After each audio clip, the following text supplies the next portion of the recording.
You need anything over there? I'm just glad to be alive right now. I was up a few towns away. You know Saragossa? I was visiting a bar there, not unlike this one. They serve beer, not quite as good as this, but close. And I saw something you wouldn't believe. I'm sitting there, see? Small table all by myself. Now this bar is full of real lowlifes. I mean, not like this place here. No, I mean bad. Like they were up to no good. Know what I'm saying? Anyway, I'm all by myself. I like it that way. Meanwhile, things are going on. Under the table kinds of things. Not too obvious, but not too secret either. So, I'm sitting there. And in walks the biggest Mexican I have ever seen. Big as shit. Just walks right in like he owns the place. Now, nobody knew quite what to make of him, or quite what to think. But there he was, and in he walked. It was dark, too. I don't mean dark-skinned. No, this was different. It was as if he was always walking in a shadow. I mean, every step he took towards the light, just when you thought his face was about to be revealed, it wasn't. It was as if the lights dimmed, just for him. Este huele a cagada.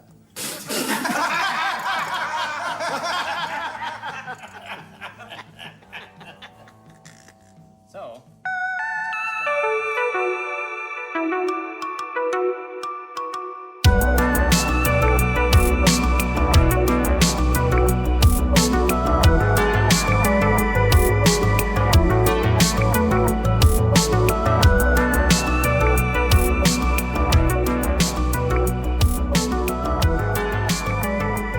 Welcome to the Perfect Movie Podcast, the podcast that keeps that thing in our guitar case.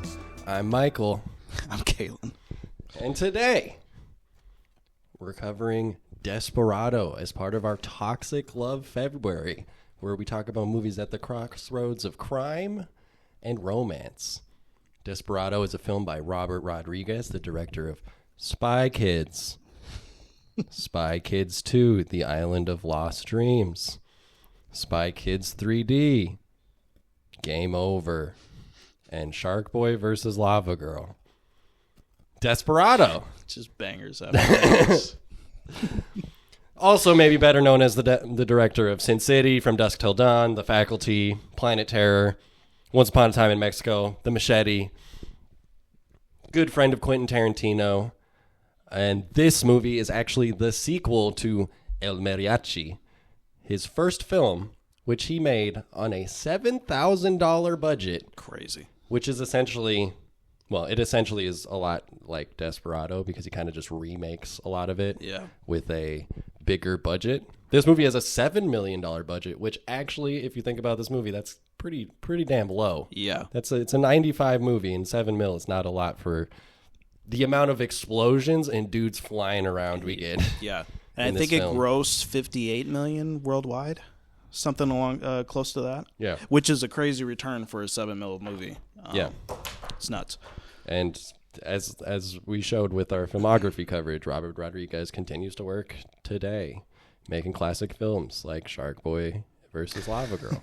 He also tried to remake Desperado or El Mariachi as a TV series that only went on for one season. Back in 2014, I believe. Anyways, he's been around. He's a name. He's Mexican. And this film is very Mexican. I did not know that. Starring Antonio Banderas, Selma Hayek. Those are kind of the big two names. Is this movie more Mexican than Nacho Libre? Considering that the director itself is Mexican, I would put it in that. But as far as representing Mexico, I think Nacho Libre takes the cake. I don't know. It's close though. But Nacho Libre has that thing where just like how they shot Utah, and it just finds the weirdest people and sepia filter. And like the dingiest conditions. And Robert Rodriguez is not that guy. No. He finds like he plays big and broad. Yeah. The cool.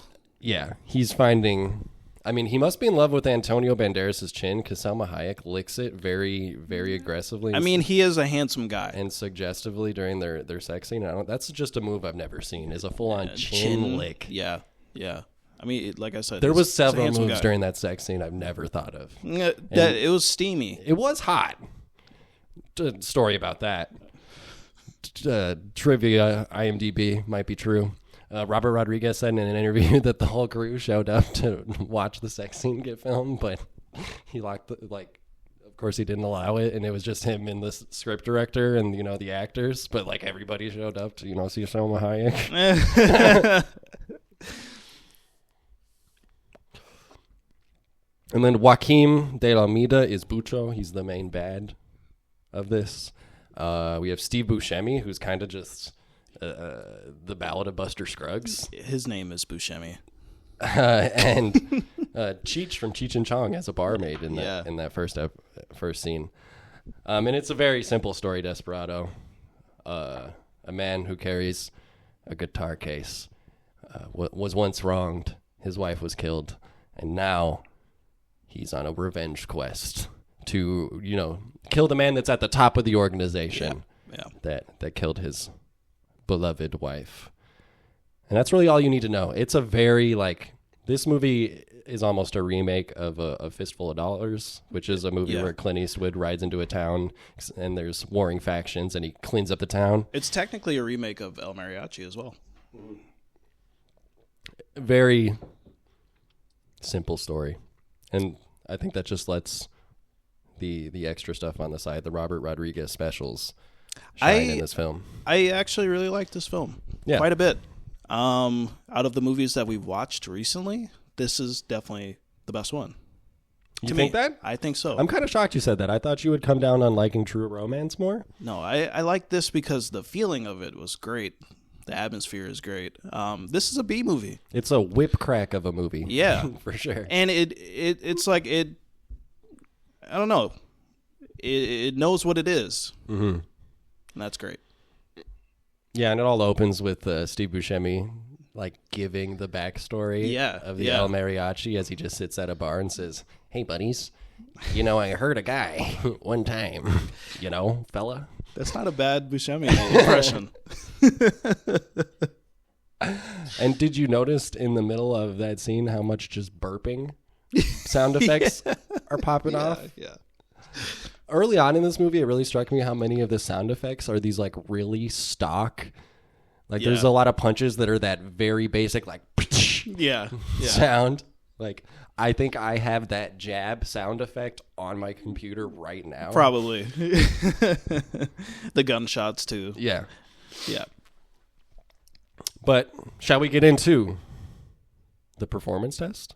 Let's do it. Where we talk about our favorite actor scenes, characters, and moments.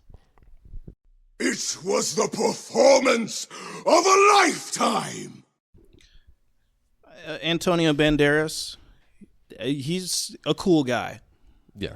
He's a really cool guy. He's a handsome dude. Some of you may know him as Puss in Boots. Puss in Boots. Some of you may know him as Zorro. He's got a great voice. Yeah. Really great voice. It's so funny because I remember seeing the trailer for this movie on VHSs. Mm-hmm. And I was always like, hey, that's the guy from Spy Kids. Yeah. I want to say that this movie, the trailer for this movie was on the Jurassic Park VHS. That would make sense. Or something like that. Because I think they're both 93, right? 90. Hold on. I think this one's 95. 95. Anyways. Yeah, he's great. I think he's a very underutilized actor. You don't see him in much, but when he's there, he's like, yeah, hey, I remember this guy. Great he's actor, good. but he's also great. a great guy to put in a cologne commercial. Yeah, for sure. Yes, actually. No, I like his performance. It's kind of the vibe and aesthetic of this whole movie. You could make a 3-minute supercut of this movie and turn it into a cologne commercial. Yeah. And it would just at the end be what name a expensive cologne. I don't know. Air de Panache. Air de Panache. What's the cologne from Desperado. Grand Budapest By Tommy Hilfiger. That's the one I was saying. Air de Panache. Air de Panache. It's very over the top. Banderas is really so good. Like, you're right. This is a movie that knows what it is, and all the actors are very keyed into what type of movie they're making. And Absolutely. It is this heightened B movie, very schlocky, very basic. I mean, our villain several times just like murders his own henchmen. He's one of those villains that just because he's mad, he just starts shooting everywhere. Yeah. It's like, who would work for this guy? Yeah. And they were all Mexicans working there. Do you think they were doing DEI Oh, I think so. over at This is very early DEI. El Pucho headquarters? We need Elon. And the reason Antonio is the man for the job is he's also a singer. And the recurring theme of this movie and trilogy is guitars. Yeah. Guitar cases. And there's a lot of great music in this movie. But yeah, Antonio Banderas is perfect. And I believe this is kind of the film debut, or at least American film debut, for Salma Hayek. Yeah. Which is quite a find. Like, Yeah. she's gone on to have a wonderful career. And she's just as wonderful and charming in this first instance, I think, as she's gone on to be, you know, the whole rest of her. Also, her and Antonio are like great friends in real life, too.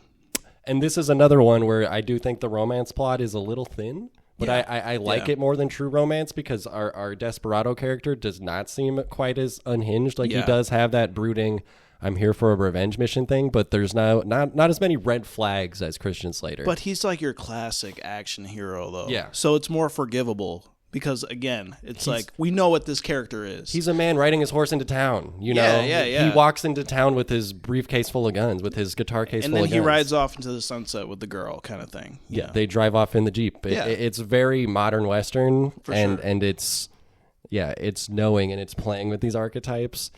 And the fact that him and Salma Hayek obviously get along and it just like glows on screen. Yeah. Like, the writing isn't amazing, but they together really heighten, Just great chemistry. with their chemistry. And I gotta say, I think I watched Salma Hayek's Hot Ones interview, and I think I'm in love. Oh, yeah? I think, she's the one for me. So, Selma, if you hear this, I think she's married. So, you know, Hey, respectfully. Hey, man. Respectfully would. Slide into the DMs and find out, buddy. Respectfully, though. But would. But respectfully. But would. My. Bookstore. Bookstore cafe.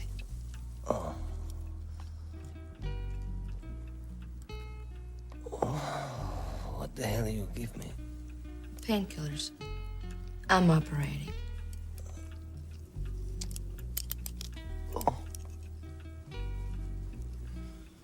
Where is everybody? Well, I closed early so no one would come around. Well, actually, no one would be coming around anyway. Why? Nobody reads.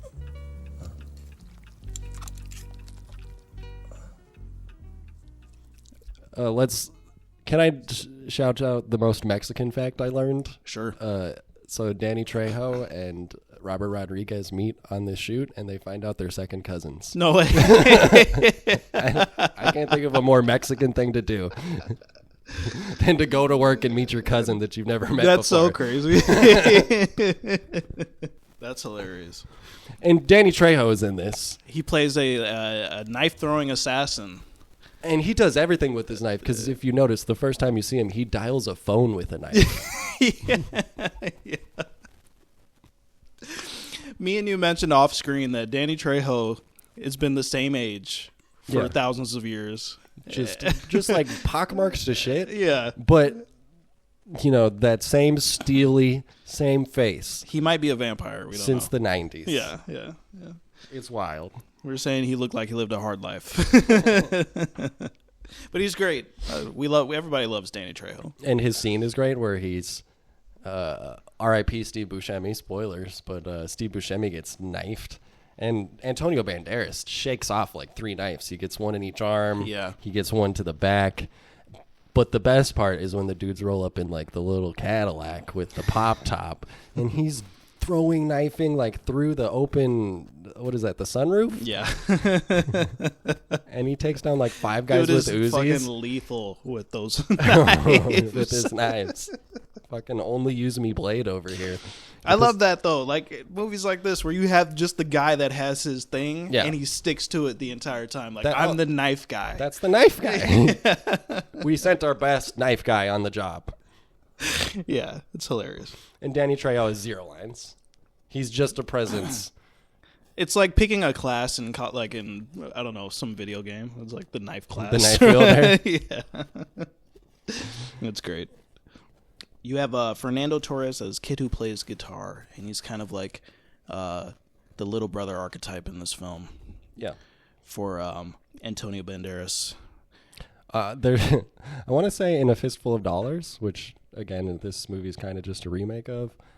Clint Eastwood meets a little person that becomes like his little mascot. Yeah. Like cheers him on through him cleaning up the town. Yeah. So I think it's just kind of a version of that where you meet the one local that is like just kind of on your side and looks up to you and says, "Gee, man, you're really swell."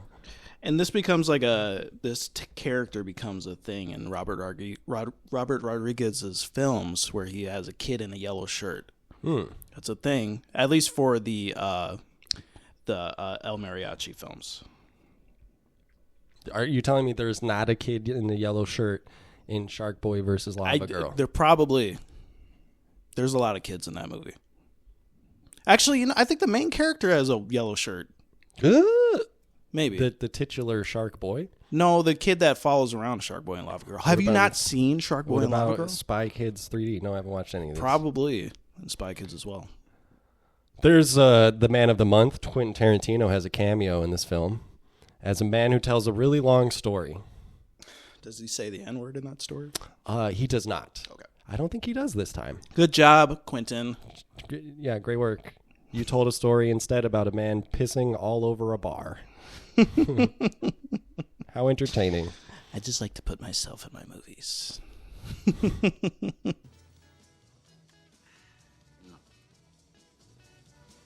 This reminds me of a joke. This guy comes into a bar, walks up to the bartender. He says, "Bartender, I got me a bet for you.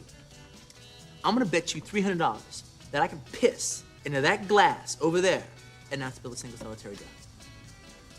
And bartender looks at this glass, and then we're talking about like this glass is like a good 10 feet away. He says, "No, wait, let me get this straight. You're trying to tell me you're gonna bet me $300 that you can piss standing over here, way over there, into that glass and not spill a single drop?" The customer looks at him and says, "That's right." Bartender says, "Young man, you got a bet." The guy goes, "Okay, here we go. Pulls out his thing.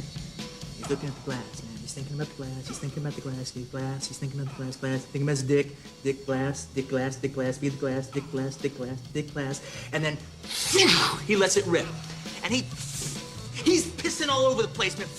He's pissing on the bar. He's pissing on the stools, on the floor, on the phone, on the bartender. He's pissing everywhere except the fucking glass, right? Okay. So, bartender, he's laughing his fucking ass off. He's $300 richer. He's like, ha ha ha ha, piss dripping off his face. Ha ha ha. This says, "You fucking idiot, man. You got it in everything except the glass. You owe me $300, punta." Guy goes, "Excuse me, just one second." Goes in the back of the bar. In the back, there's a couple guys playing pool. He walks over to them. Comes back to the bar. Goes, "Here you go, Mr. Bartender. 3." And the bartender's like, "What the fuck are you so happy about? You just lost $300, idiot." The guy says, "Well, see those guys over there? I just bet them $500 a piece that I could piss on your bar, piss on your floor, piss on your phone, and piss on you. And not only would you not be mad about it, you'd be happy."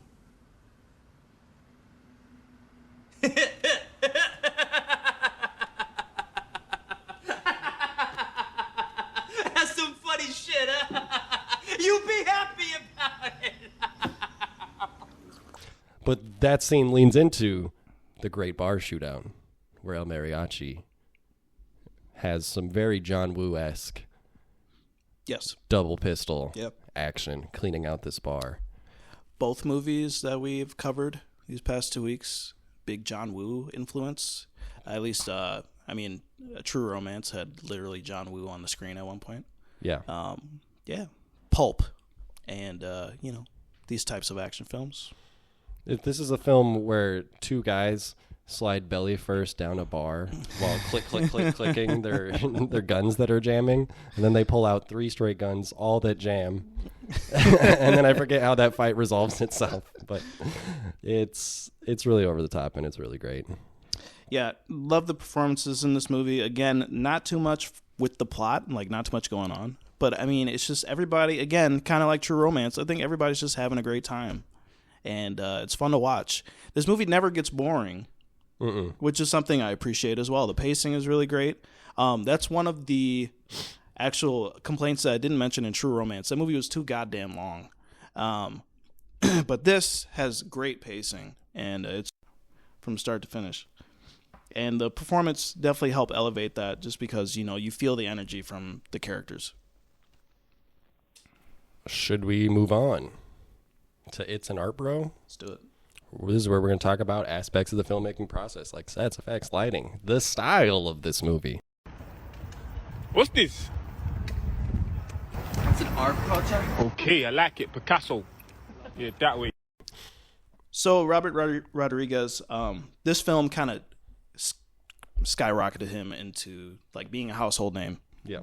As far as like blockbuster films and just his role in the industry as well. We mentioned earlier that El Mariachi had a $7,000 budget, but it was good enough to get the attention of studio heads and people who wanted to give this guy real money to put an actual film on the table. And I think that's something to be said, and I think that speaks to his craft. He's no Steven Spielberg. He's no Scorsese, but he knows what he's doing. And I think he's very competent, and, you know, he seems like he has fun with his films. Yeah, and at the time of this film, he's in like his mid-20s. Yeah, which is crazy. And so even with a $7 million budget, which is so low, I mean, just especially compared to today's standards, but even in the 90s, that's a very low budget. For what's going to be an action movie. Yeah, like yeah. you can shoot a drama on $7 million, but and this film does not skimp on. It never feels like, wow, this is small stakes or like small theater. You know, it doesn't skimp. It goes big. I mean, I think this film has we're walking away from an explosion shot in like cinema history.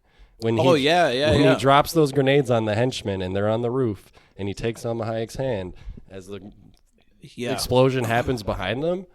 I mean, it's the image of the movie, and it's one of the most iconic images, I think, of action filmmaking. Cinema, yeah, for sure. It's really great. I think this movie also inspired other works. Django Unchained probably comes the closest to me. Yeah. As far as like the feeling and just like, I mean, obviously they're both Westerns, but it would have been just as appropriate in this film for like El Mariachi to get on a little horse and then the horse does a little dance. Yeah. At the end of the movie. Yeah, literally. A little victory dance. And just the two characters, they're kind of similar, and they ride off to the sunset with their woman, that kind of thing. But yeah, this movie is severely underrated. And I know I've been kind of glowing about this the entire time, but I was just kind of shocked by this. I really, really enjoyed it. And I like that the budget was so low and they were able to do something with it. Because you see that constantly where it's like even people who get really high budgets, it's like they still don't know what to do. So this speaks to this guy's craft. He went on to make Spy Kids, which is fine. You know what I mean? I think Spy Kids has a place in cinema history as well. I think he moved on to and he was still like exploring and kind of figuring out what new ways to change the craft. But as it moved into the digital era, he did really become, those Spy Kids movies are like really effects heavy. Yeah. And then he does Sin City, which the whole thing about Sin City is like there are no sets. Right. Like it is such a minimal thing, and then everything's being digitally manipulated and filtered after the fact, and that kind of became his new era for a while.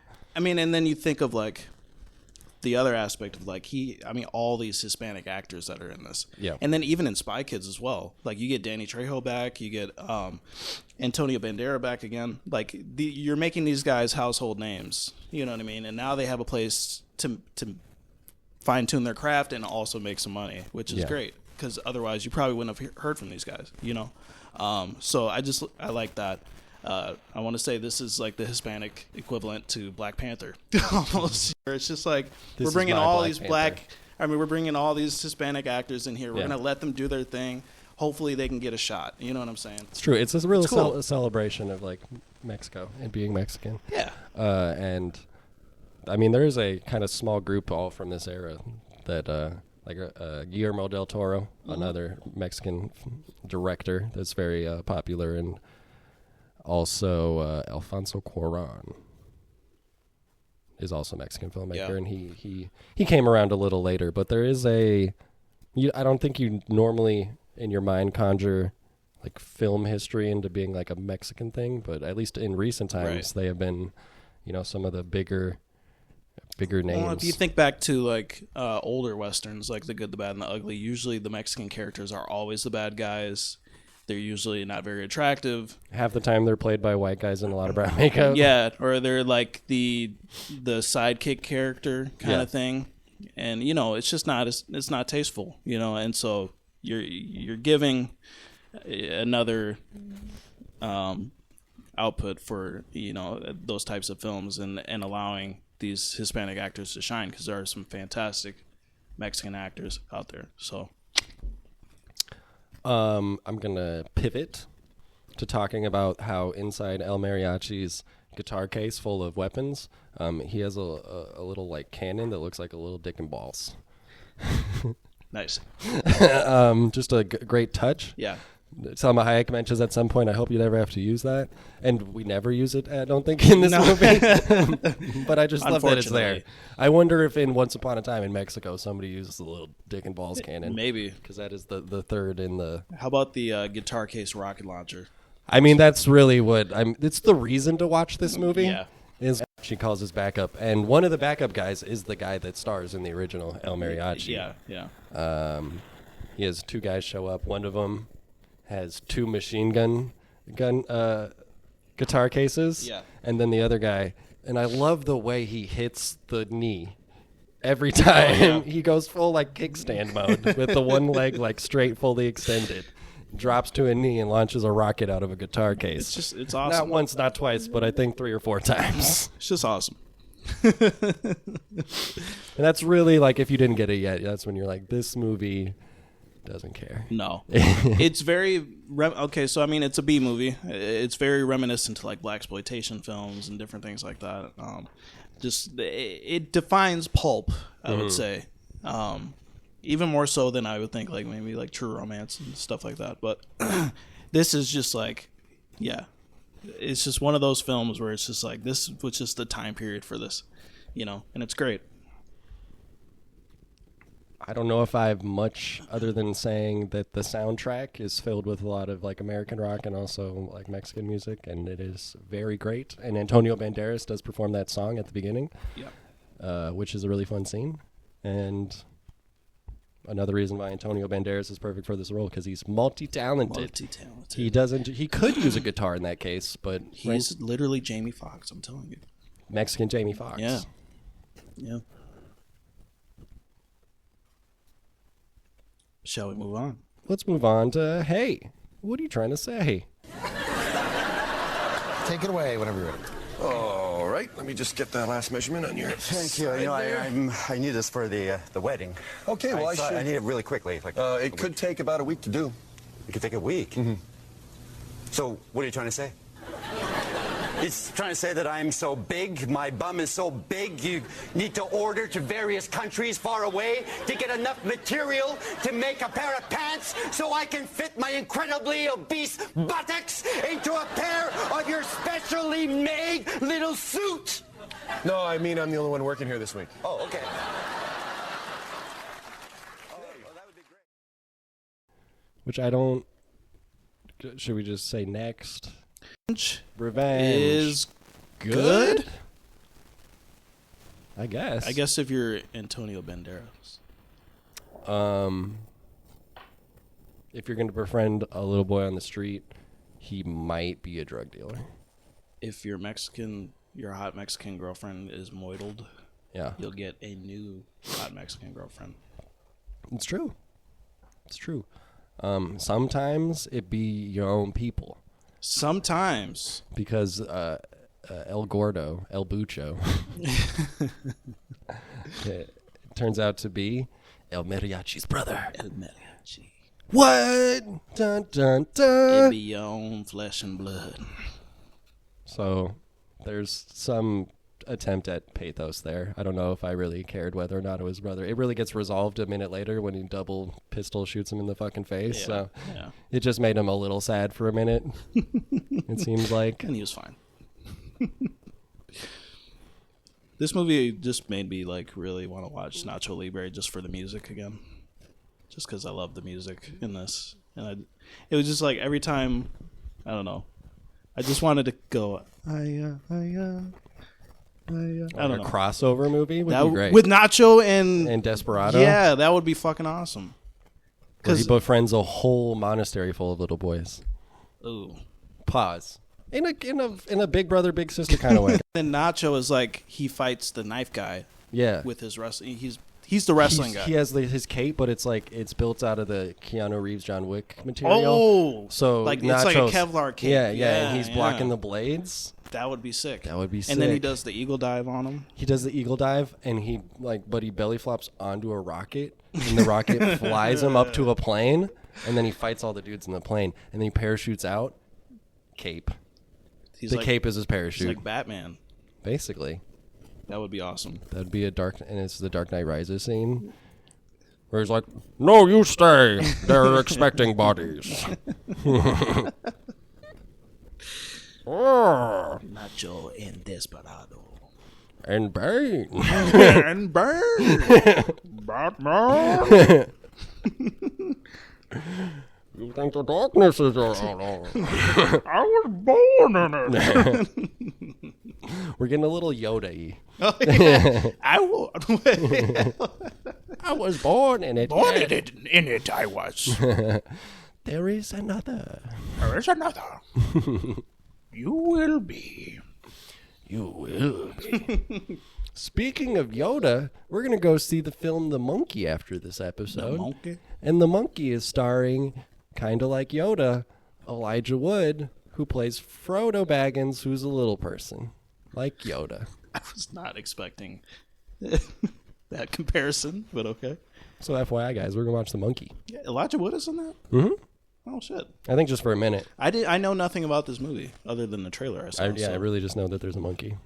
Yeah, it's called The Monkey. It's a secret Toy Story 3 sequel because if you remember in Toy Story 3, there's the symbol monkey. Oh. And it's watching the security so hugs elementary school or daycare. Yeah, it's like this monkey escaped the preschool. Mm-hmm. Are we just done talking about Desperado? Desperado, Zorro, Machete, crossover movie. Oh, yeah. You know, Johnny Depp is in the sequel to this. Yeah, I saw some clips. It did not look good. No. So Tarantino told Robert Rodriguez that he should make his next film after this a epic. And he said, you should call it Once Upon a Time in Mexico. And Robert Rodriguez was like, okay, Quentin, I'll do whatever you want. Yeah, some of that happened. He was like, wow, Quentin, you're so smart and cultured and interesting. You like comic books? Thank you for talking to me today. And you kept talking, and then you were talking some more. I was listening to a podcast with Kevin Smith, the guy from Clerks. Oh, God. He was in it. He was a guest. He's not actually the reason I was listening to it. Just to let you know. He's also a comic nerd. Yeah. And he told this story about how, I don't know, he was at some party or at some dinner, and Quentin Tarantino was one of the people that was there, but he wasn't talking to him. He was talking to someone else, and they were talking about movies. And Kevin Smith, the person tells Kevin Smith, hey, man, you really know your film. You really know your stuff. And that, activates Quentin Tarantino to, join their conversation and be like, actually, Kevin only knows popular films. And I'm like, if that doesn't... And just in a nutshell. Yeah. Oh my God! Could you imagine having a conversation about films with Quentin Tarantino? No, it would be so fucking obnoxious, and it would be a one-way He would conversation. be grilling you too. You would have no, you'd get a few words in edgewise. My God, that's hilarious though. Actually, I can only imagine the amount of like young women in LA that have had to like Sit through a Tarantino spiel about films. Sit through like a Tarantino date where they mansplaining. just kind of like, phase out of their bodies and they come back and he's still talking about like martial arts movies. Like, The cultural influence of Shaft. just some like blonde with a bunch of gum in her mouth, like, oh yeah, baby, yeah, very interesting, yeah. As she like continues to just like Do a line of coke. Yeah, do math in her head just to like keep herself awake. So I guess we're done talking about Desperado. Yeah, and we're gonna ask our final question. And Kaylin, you're sounding pretty positive about this movie. I want to put this on the list, but I want to hear what you think first. You lost a baby brother. Perfect in every way. I had a baby brother. I had a little baby brother. And it was perfect. Perfect in every way.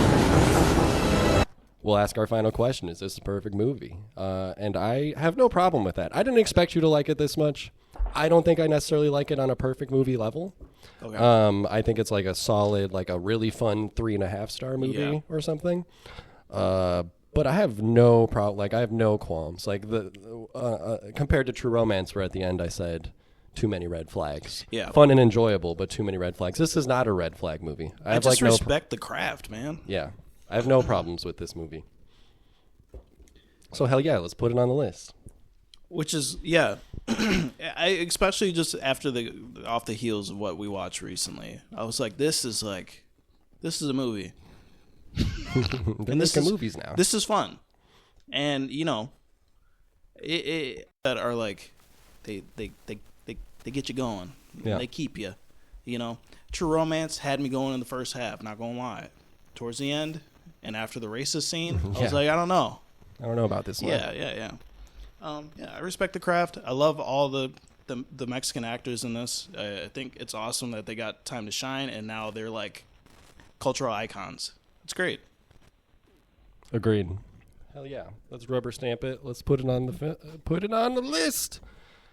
Desperado. Do we just want to free ball? Just let's. We might cut this. We might not. We got some time before we got to make it to the theater. What do we want to do in March? Are we going to stick with alliteration? Do we need to come up with some sort of M-related topic? I mean, we don't have to do that. It's just fun to always do do it. it. It's fun. I didn't do it last time. Toxic Love February doesn't start with. We did. Did we do Musical March last year, or was that the year before? I believe that was the year before. Okay, we did Marvel May. We did Marvel May. What's another M one? Monster March. Monster March. Mid March. Money March. You want to do heist films? Heist films. Money March. Money March. I don't know if I could do a whole month of heist films. Yeah, I can't think of any heist films. Well, like you got watch, Oceans, you have like, Heat. yeah, Wash. The Town. The Rock. Hell or High Water. It's true. There's a dime a dozen, but I don't think I. Because they're all formatically the same. Do we go back to the popular movie well and do like Marvel March? We could do a Marvel March. I don't know what I would choose. We could choose some off the wall ones. We could watch like Rise of the Silver Surfer or something. Yeah, I did have that idea. I think the year we did Marvel May, where I wanted to do like really obscure Marvel films, where it was like Thomas Jane's Punisher, Elektra, Daredevil with Ben Affleck. Yeah, is another one. We did Spider-Man 2002, but like some of maybe the X-Men films. I just don't know if I could again sit through superhero films like that. We just finished Desperado. What if we, on the heels of that, went on to like Manly March and we did a bunch of like muscular toxic masculinity March? Yeah, we just do a bunch of like action movies with lots of explosions. 300. There's a lot of abs in that. We could do 300. Yeah, I mean, there's a lot of men in that. There's 300 men plus however many are on the Persian side. On the Persian side, even more men and some elephants. Okay, if we're gonna do Toxic Masculinity March, what are some other masculine films? I'm just free balling. We could do like a Clint Eastwood. We could do a Clint Eastwood Western. We could do Gran Torino. Gran Torino? I don't know if I want to bring Pania on for that. I don't know if she's got a lot to say about that film. Where we just trash it for... Where she says it's so disrespectful to the Hmong community. That movie sucks. I don't think it falls in Manly March, though. No, that would be under a different category. Let me think. I mean, Heat. That's also a heist movie, but I mean... I watched Heat recently. I was not into it. Movie. I mean, that would give us an opportunity. We could do a John Wick in there. Could do a John Wick. Could do we could do an Indonesian action film. We could do The Raid, or something like that. For sure. Ong Bak is also good. Well, I mean, then we're just like on the heels of like kung fu films. Then they would be martial arts march. Okay. I don't know if I know put enough. This to a vote. There's only two of us, but we'll make it work. Masculinity march or martial arts march. If we did martial arts march, you would mostly have to decide because I don't think I have enough in my. I feel like we would get pretty fatigued by martial arts, though. Yeah, it's all pretty much the same. Manly March, you could put a martial arts movie in Manly March. Let me just look up manly movies. I'm thinking like anything with like Schwarzenegger in it or Stallone. So we could do like, I don't know. The Expendables. Commando or like something like that. Oh, Commando, yeah. I haven't watched a lot of the lesser Schwarzeneggers. Let's see. Dirty Harry. Braveheart. Gladiator. Gladiator's pretty manly. Fight Club. Fight Club is really manly. Yeah. Roadhouse. And then you got a bunch of Tarantino Bloodsport? films. Oh my god. Bloodsport would be good. Just Jean-Claude Van Damme doing splits. That would be kind of sick, yeah. And that could be a martial arts movie. Tombstone. We did a lot of modern westerns. The Northman is a very manly film as well. Muscular March. Okay, yeah. Only starring dudes that then are we built. have to do Pain. We could. With The Rock. We could. We could do any Rock film. Yeah, any Rock film, any Stallone film, any Schwarzenegger film. What is that movie? God, it was a movie from the early... Oh, The Scorpion King. Yeah. The Rock. Or that was the spinoff of the Mummy. Mummy. Well, there was that one Rock movie from the early 2000s. I feel like Manly March could be like one in each category. It'd be like one action film, one martial arts film, one war film, one drama, one, I don't know, film about sports or like film about another manly topic. Oh, yeah, we could do a sports film. I don't know if I have any other good sports ones in my... Hoosiers. Yeah, Hoosiers is okay. I think Miracle was okay. Angels in the Outfield. Angels in the Outfield would be lit. The Tooth Fairy. Starring The Rock? Dwayne The Rock Johnson. We could do a Vin Diesel movie. Oh, we tried to do whatchamacallit with Vanko. That was our app crashed. Chronicles of Riddick. We could do like a Fast and the Furious movie, maybe. Manly March, Manual Shifter March. Just a bunch of cars. Just we could do racing movies. Manual May. When does F1 come out? I have no.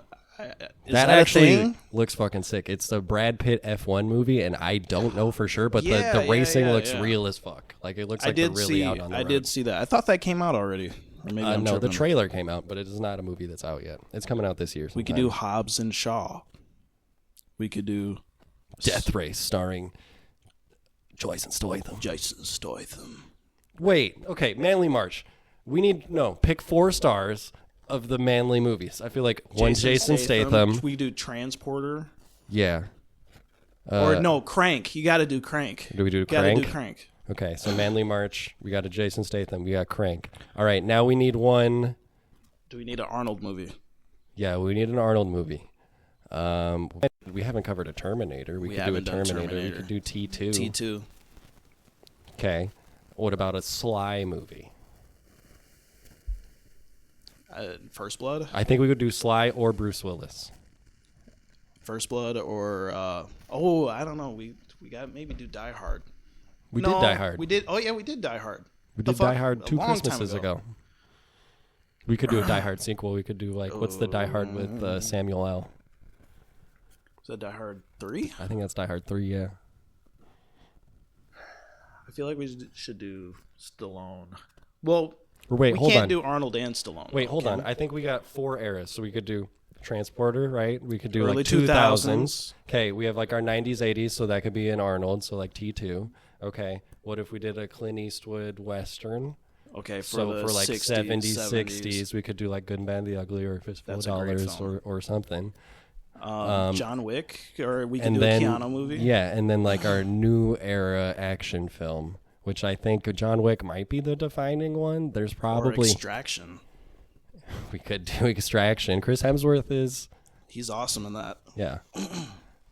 I don't know. Who would we say is our 2000s plus action 2010s? star? Yeah, or do we do a Rock movie? There's no good The Rock movies. But Well, you have Jason Statham as the 2000s. Yeah, but I mean, I guess 2010s 2010s, and it after. would be Keanu. It'd be Keanu.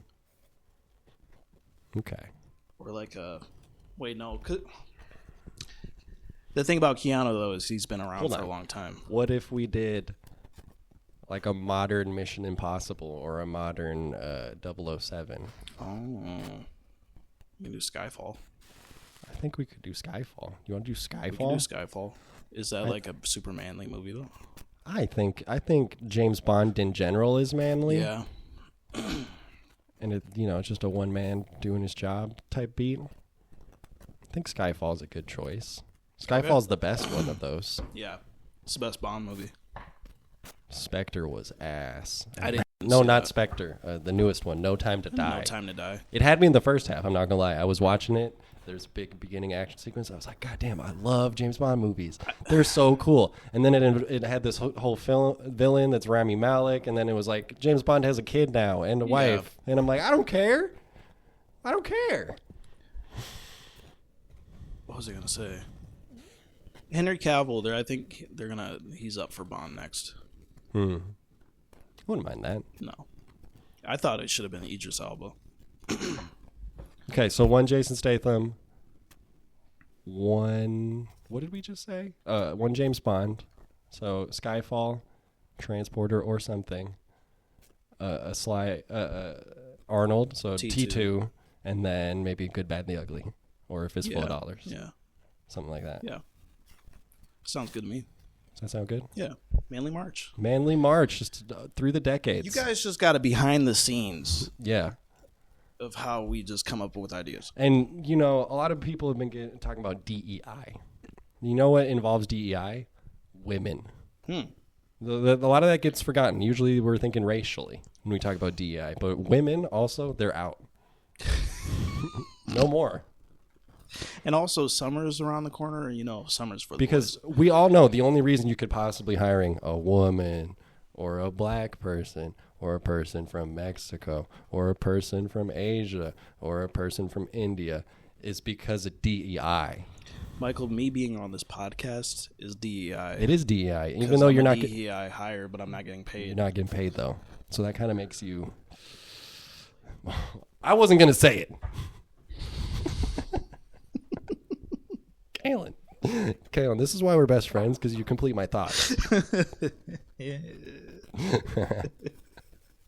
right, is that the note that we end the podcast on? Yes. Okay, well, you loved it all the way through if you listened to the end. They didn't. Just like Kalen loved Desperado, the movie that's on our perfect movie list. I did. In March, we'll be watching manly movies, so girls, get Get out out of of here. You're not invited. Boys only. We're going to put a big sign on the podcast and say, girls not allowed. Uh-huh. And don't get me started on. All right, we're treading on some thin ice here, buddy. Well, I'm just saying. Actually, we can't get canceled for this we kind can't. of stuff anymore. Trump tried to executive order away the fact that there could be more than one gender, and a judge said, actually, biologically, sir, you are not correct. There's XX chromosomes, there are XYs, there's many combinations of chromosomes, sir. As we all know, he's been proven wrong many times. It don't matter. Did you get my reference from the last episode where I was like, this movie made me feel like I want to go on stage with a chainsaw? Yeah, that was the Elon Musk joint. Yeah. He's crashing out hard. Which is just like, there's a great side-by-side of President Camacho from Idiocracy, plays by Terry Crews in a blonde wig holding a machine gun as President of America. This is literally Idiocracy. We're living in Idiocracy right now. It's insane. Welcome to Costco. I love you. I almost feel like we need a side podcast where we just talk shit about politics, but I don't think I can do that. I don't think it'd be sustainable. No, I couldn't. It would be like an 8-minute podcast. Yeah. I don't have enough. I don't have enough in-depth thoughts. I just want to talk shit about these terrible people. Yeah. But punching back. Fight the power, man. Who knows? Okay. Well, I'm gonna figure out how to cut out that one joke that I made about bleep. And that's literally all you have to do. You should probably cut out when I said. I think I'm just gonna bleep. Should I bleep both of them? Just add a bleep sound effect over them. And as I just said it now, bleep that too. Oh yeah. When you said the word. Yeah. Also bleep out anytime Tarantino said the N-word or when we brought that up. Oh, okay. Bleep out just his name. Just bleep out everything. This entire podcast. It's just one long bleep. It's just an hour-long bleep. All right. See you in Manly March, except if you're a lady. Then we'll see you in the kitchen. Okay, now I've... Oh, wow. Wow. What? Why are you saying wow right now? You're going to have to bleep that out, too. No, I don't. We're bringing back gender roles, Kaylin. We're not. Haven't you been keeping up with the news? I have, but I don't want to keep up with it. Women stay at home and have babies with Elon Musk. Oh, obviously, because he's such an eligible bachelor. Because he has like 18 kids with 12 different women. That facelift, sexy. Yeah, somehow I don't think they're doing it for his body and face. I wonder Or what the personality. deciding factor is into pursuing a relationship with Elon Musk is. I can also imagine just as many women having terrible dinners with Elon Musk where they're chewing gum and not listening to... God. Him talk about Doge. Yeah. Actually, it's very intelligent what I'm doing. You know, I'm building rockets and taking ketamine. See, the guys like this is why we need to close our borders. Guys like Elon. Them South Africans. Keep him out. It's Afrikaners, and they have 2Ks. And, you know, there's only 1K away. That's great. All right. Okay, now maybe that's a better spot to end. Yeah. Although now I have like 12 bleeps. We wrapped it up in a nice little bow. Little package, send it home. Can't cancel us now because we're just joking. We're just joking. This is just satire. If only everybody could be like us. Yeah, woke.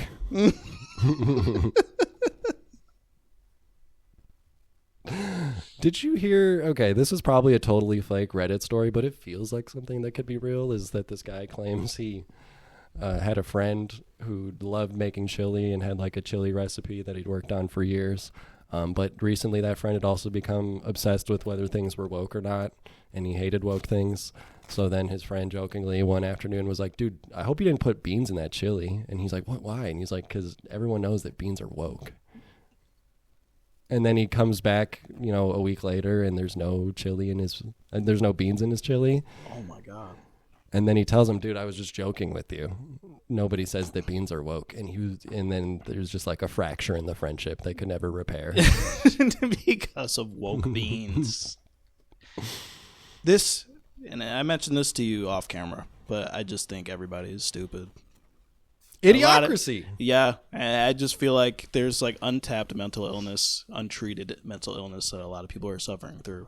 And all those microplastics, they're keeping the neurons. I actually think it's partially due to just like social media, and this sounds cliche, but I think it's just the fact that we have so much information to process in our brain. I think a lot of people are just going haywire. Yeah, for sure. From prolonged exposure. Social Just a media is the new cigarette. It is. It's slowly killing us. And we're going to have a little thing in our neck. And I don't even think we're to the portion where of history where like with the cigarettes, where like in the like 30s, 40s, 50s, they were like, well, actually there's secret health benefits, and they're like paying for studies to say it's actually good now. We haven't even reached that part where people are like thinking it's bad and people are fighting to whether they disagree it's bad. There's going to be a time later on where we're going to be like, I can't believe we let people have full access to this. We let kids do this. Yeah. As we sit here on our internet podcast. Yeah. Leave your thoughts and ideas in the comment section below. Make sure to smash that like button. Hit the bell. Hit the bell so as well. You're notified. I think, what do you think about our theory that we're being shadow banned right now? It could be possible. A lot of people are saying this podcast is too woke. It's true. Especially when we say words that are on the banned list. And sometimes they get cut. Yeah, I just found that interesting. But for those who are still tuning in, we appreciate you. My sister was just telling me that I need to send her the link because it doesn't pop up on her YouTube. Oh, yeah? So. I got a buddy that might come on eventually sometime, but he's like an avid listener. Nice. So it's pretty sweet. Thanks, friend. What's his name? His name is Eric. Thanks, Eric. Shout out, Eric. He hopefully will be on sometime soon. Eric the Bike Man. But I told him that we should all just pick a movie, and we'll get to talking, get to riffing. Also, John and Andrew want to make a return eventually, so we'll have to schedule those guys on. And yeah, I think it's always fun. Maybe when we can guests. have some friends during Manly March, but no girls. Yeah, I mean, obviously.